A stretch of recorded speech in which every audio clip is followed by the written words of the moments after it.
સુભાનપુરમાં એસીના કમ્પ્રેસરમાં વિસ્ફોટ થતા સર્જાઈ દુર્ઘટના। લોખંડનું પતરું મોટર ગાડીનો કાચ તોડી અંદર ઘૂસતા ચાલક થયો ઘાયલ। વડોદરા શહેરમાં વધતા તાપમાન વચ્ચે એસીના કમ્પ્રેસર ફાટવાની ઘટનાઓ પ્રકાશમાં આવી રહી છે। તાજેતરમાં શહેરના સુભાનપુરા વિસ્તારમાં આવેલી રેસકોર્સ સોસાયટી પાસે સાંજના સમયે એક મકાનમાં લાગેલા એસીના કમ્પ્રેસરમાં પ્રચંડ ધડાકો થતા ગંભીર દુર્ઘટના સર્જાઈ હતી।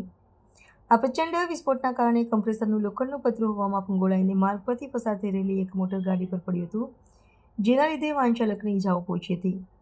પ્રાપ્ત માહિતી અનુસાર ધડાકો એટલો ભયાનક હતો કે કમ્પ્રેસરનું પતરું સીધું જ મોટર ગાડીનો કાચ તોડીને અંદર ઘૂસી ગયું હતું। આ અકસ્માતમાં મોટર ગાડીમાં સવાર ચાલક ઘાયલ થતાં તેમને તબીબી સારવાર અર્થે ખસેડવામાં આવ્યા હતા। વિસ્ફોટની તીવ્રતાના પગલે એસીના કમ્પ્રેસરના અન્ય સ્પેર પાર્ટ્સ પણ મુખ્ય માર્ગ પર વેરવિખેર થઈ ગયા હતા।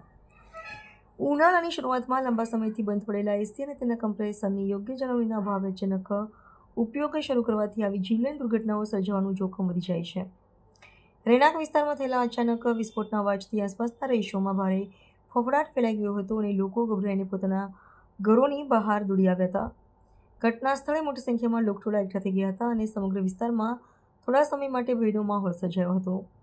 આ ઘટના શહેરીજનો માટે એક લાલબત્તી સમાન છે કે ગરમીની ઋતુમાં એસી જેવા વીજ ઉપકરણોનો ઉપયોગ કરતા પૂર્વે નિષ્ણાતો પાસે તેની સુરક્ષા ચકાસણીને સર્વિસિંગ કરાવવી અત્યંત આવશ્યક છે, જેથી ભવિષ્યમાં આવી દુર્ઘટનાઓ નિવારી શકાય।